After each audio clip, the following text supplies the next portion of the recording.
नमस्कार दोस्तों, स्वागत है आपका भक्ति मंत्र में। दोस्तों, भौम प्रदोष व्रत 22 जून 2021 दिन मंगलवार को है। हर माह की त्रयोदशी तिथि को प्रदोष व्रत रखने से शुभ फलों की प्राप्ति होती है। भौम प्रदोष व्रत में भगवान शिव के साथ हनुमान जी की पूजा करनी चाहिए। ऐसा करने से भगवान शिव और हनुमान जी भक्त की सभी इच्छाएं पूरी करते हैं। प्रदोष व्रत में व्रत कथा का विशेष महत्व होता है। प्रदोष व्रत के दिन व्रत कथा सुनने से भगवान शंकर की विशेष कृपा प्राप्त होती है। तो आइए अब हम भौम प्रदोष व्रत की कथा देखते हैं। एक समय की बात है, एक स्थान पर एक वृद्ध महिला रहती थी। उसका एक बेटा था। वह वृद्ध हनुमान जी की भक्त थी। हमेशा हनुमान जी की पूजा विधि पूर्वक करती थी। मंगलवार को वह हनुमान जी की विशेष पूजा करती थी।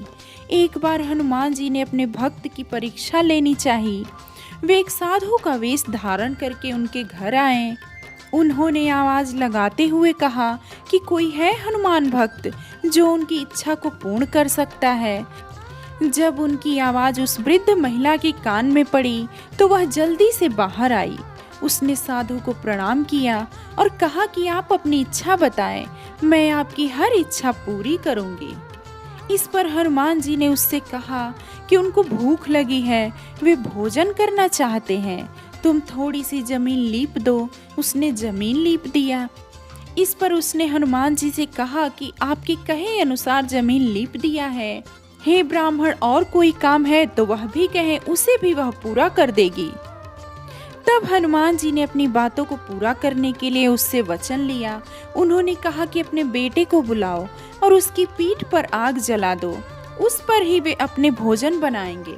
हनुमान जी की बात सुनकर वह वृद्धा परेशान हो गई। वह करे भी तो क्या करे। उसने हनुमान जी को वचन दिया था। उसने आखिरकार बेटे को बुलाया और उसे हनुमान जी को सौंप दिया। हनुमान जी ने उसके बेटे को जमीन पर लिटा दिया और वृद्धा से उसकी पीठ पर आग जलवा दी। वह वृद्धा आग जलाकर घर में चली गई। कुछ समय बाद साधु के वेश में हनुमान जी ने उसे फिर बुलाया। वह घर से बाहर आई तो हनुमान जी ने कहा कि उनका भोजन बन गया है, बेटे को बुलाओ ताकि वह भी भोग लगा ले। इस पर वृद्धा ने कहा कि आप ऐसा कहकर और कष्ट न दें, लेकिन हनुमान जी अपनी बात पर अडिग थे। तब उसने अपने बेटे को भोजन के लिए पुकारा। वह अपनी माँ के पास आ गया। अपने बेटे को जीवित देखकर वह आश्चर्यचकित थी। वह उस साधु के चरणों में नतमस्तक हो गई। तब हनुमान जी ने उसे दर्शन दिया और आशीर्वाद दिया। तो दोस्तों, मैं उम्मीद करती हूँ ये कथा आपको जरूर अच्छी लगी होगी। आप अपने विचार कमेंट में जरूर बताएं। अभी तक अगर आपने मेरे चैनल को सब्सक्राइब नहीं किया है तो अभी कर लें और साथ ही बेल आइकन को प्रेस करना बिल्कुल भी ना भूलें। मिलते हैं कुछ और नई जानकारी के साथ। तब तक के लिए नमस्कार।